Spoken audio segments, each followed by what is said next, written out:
Hello friends, मेरे YouTube channel में आप सभी का स्वागत है। फ्रेंड्स, अगर अभी तक आपने मेरे चैनल को सब्सक्राइब नहीं किया है तो प्लीज़ सब्सक्राइब कर लीजिए ताकि मेरी हर आने वाली कहानी की वीडियो आप तक सबसे पहले पहुंचे। तो फ्रेंड्स, आज की कहानी है मसाज पार्लर।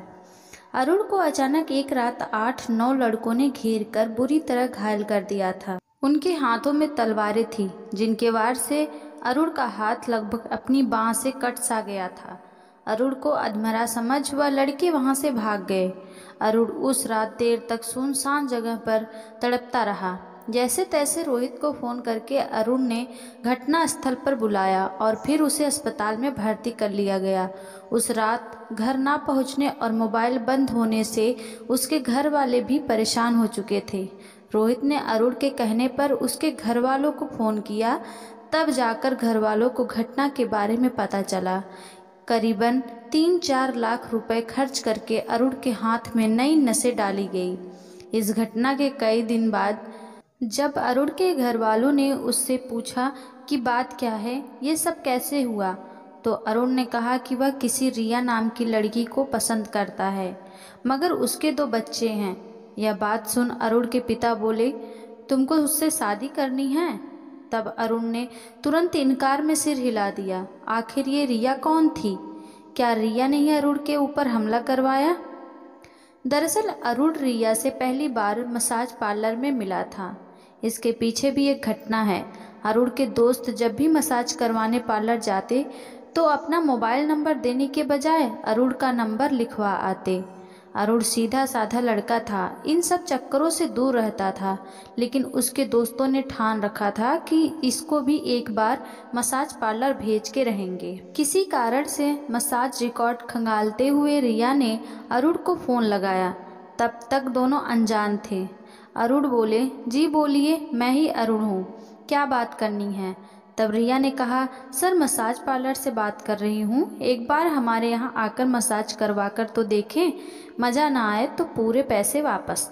अरुण ने साफ साफ इनकार कर दिया और बोला, मैडम मुझे इसमें कोई इंटरेस्ट नहीं है। कई बार रिया ने अरुण को फ़ोन किया। आखिरकार एक रविवार का दिन मसाज के लिए तय हुआ।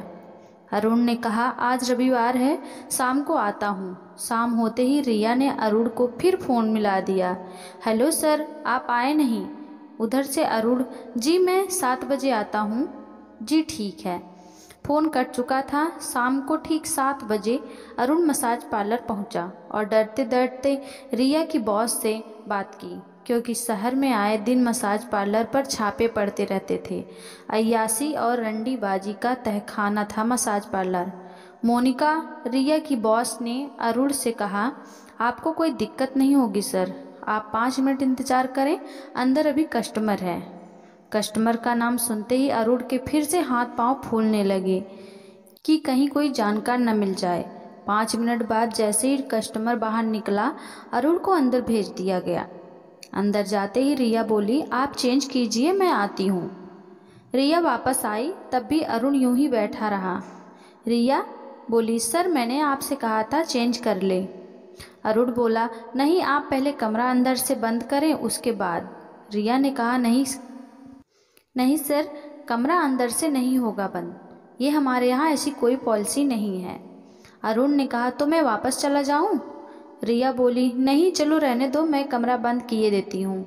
कमरा में हल्की नीली और लाल रोशनी चमक रही थी, जो कमरे के वातावरण को मदमस्त बनाने में अपना भरपूर सहयोग दे रही थी।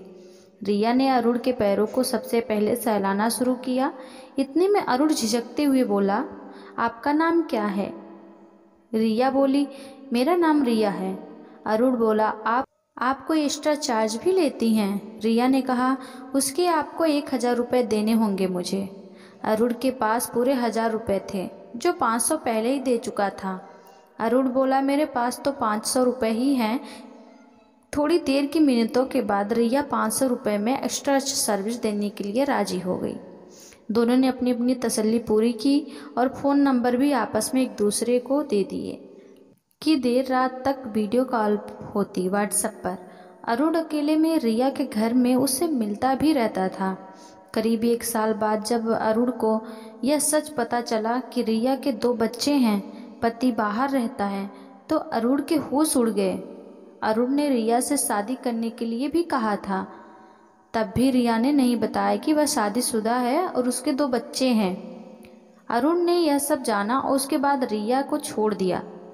रिया उसे बार बार फ़ोन करती और धमकी भी देती, पर अरुण को इन सब बातों का कुछ असर नहीं होता, क्योंकि रिया उससे पैसे मांगना चाहती थी।